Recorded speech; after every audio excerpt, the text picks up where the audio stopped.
Sri Lanka Asia का champion बन गया। फाइनल में पाकिस्तान को हरा दिया। श्रीलंका ने पहले खेलते हुए 170 रन बनाए। पाकिस्तानी टीम 147 रन बना सकी। कौमी बल्लेबाज जमकर ना खेल सके। मोहम्मद रिजवान अकेले ही लड़ते रहे। 55 रन की इनिंग खेली। इफ्तिखार अहमद ने 32 रन बनाए।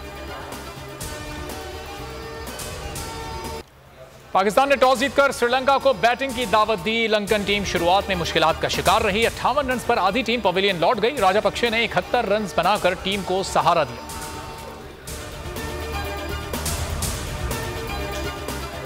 बाबर आजम की परफॉर्मेंस को नजर लग गई। एशिया कप में मुसलसल नाकाम। 6 मैचेस में एक 50 भी ना बना सके। मजमूई तौर पर 68 रन स्कोर किए। फाइनल मुकाबले में सिर्फ 5 रन बनाकर आउट हुए।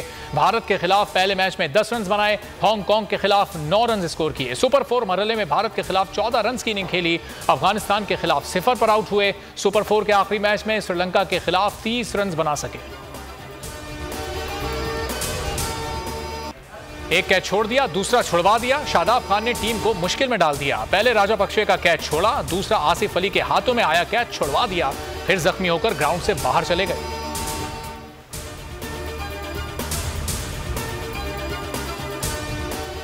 सैलाब मुतासरीन की मदद के लिए एक बार फिर कप्तान ने कमर कस ली। एक और टेलीथॉन करने का ऐलान। चेयरमैन पीटीआई कुछ देर बाद दूसरी टेलीथॉन करेंगे। पहली टेलीथॉन में 5 अरब रुपए जमा हुए थे। इलेक्शन कमीशन के फैसले बंद कमरों में होते हैं। अरबों रुपए खर्च करके कह दिया इलेक्शन नहीं हो सकते। फवाद चौधरी की तनकीद। कहा इदारों का एक पेज पर होना जरूरी है। इमरान खान इदारों के खिलाफ नहीं, आवाम को फैसले करने दें। पंजाब में तहरीके अदम एतमाद की बातें हो रही हैं। परवेज इलाही तगड़े आदमी हैं। ऐसा ना हो नून लीग के 20 से 21 बंदे टूट जाएं। कोई दोस्त मुल्क हुकूमत पर एतमाद करने को तैयार नहीं। आवाम को मालूम नहीं पैसा खर्च होगा या लंदन जाएगा।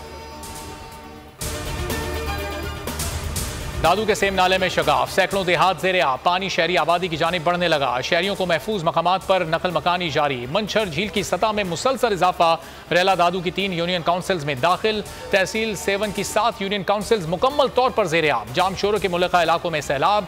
मुतादिद देहातों को लपेट में ले लिया। भान सईदाबाद के ग्रिड स्टेशन में सैलाबी पानी दाखिल। शहर के डूबने का खतरा। कोटरी बैराज पर खतरनाक सूरत हाल बरकरार। आला अदलिया का एक और बेहतरीन फैसला। बोल को अदालत से फिर इंसाफ मिल गया। सिंध हाई कोर्ट ने बोल की बंदिश खत्म कर दी। बोल न्यूज और एंटरटेनमेंट की नशरियात बहाल करने का हुक्म। सिंध हाई कोर्ट ने वफाकी हुकूमत और पैमरा को 14 सितंबर के लिए नोटिस जारी कर दिया।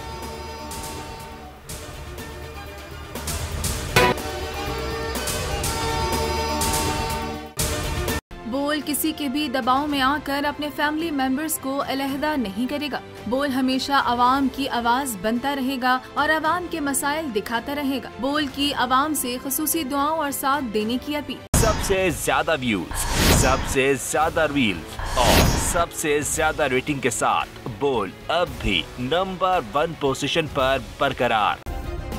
सब्सक्राइब करें और बेल दबाएं ताकि कोई खबर रह न जाए।